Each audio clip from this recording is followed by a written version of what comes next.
Good morning from the National Weather Service office in Lake Charles. I'm meteorologist Donald Jones, and this is your weather briefing for Saturday, August 27th, on the latest on Invest 99L.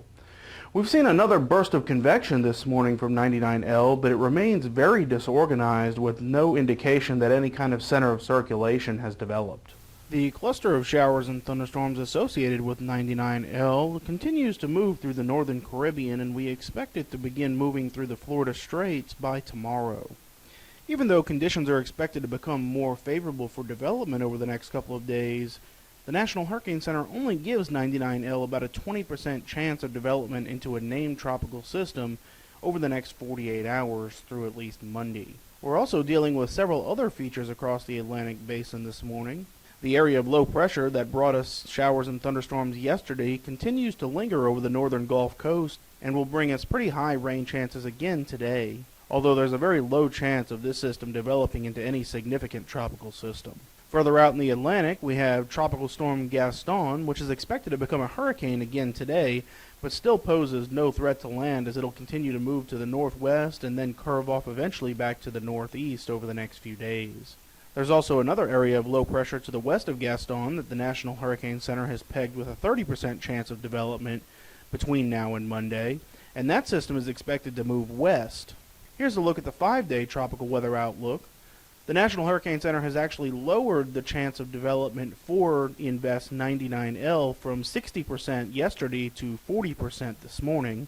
And the longer the system remains in this weak state, the less likely it is to develop as it continues to move into the Gulf of Mexico. The other system that will bear watching, as we mentioned just a moment ago, is the system in the Atlantic, which, while it won't necessarily affect our area, is expected to move west, potentially into the Carolina coastline sometime later this week. But for now, we're stuck with a weak area of low pressure hovering just off the northern Gulf Coast, and that's bringing us a lot of showers and thunderstorms. Here's a look at the radar this morning. You can see these showers and thunderstorms are streaming in off the Gulf of Mexico from south to north, and we'll have the potential to drop a few inches of rain as we go through the day today.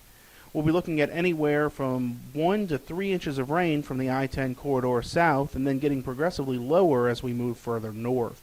Now, with the ground still very much saturated and some areas still seeing flooding from all the rain we received a couple of weeks ago, it's not going to take a whole lot of rainfall for flash flooding to potentially occur. So keep an eye on the weather situation as we go throughout the day today and be prepared to take action if a flash flood warning is issued.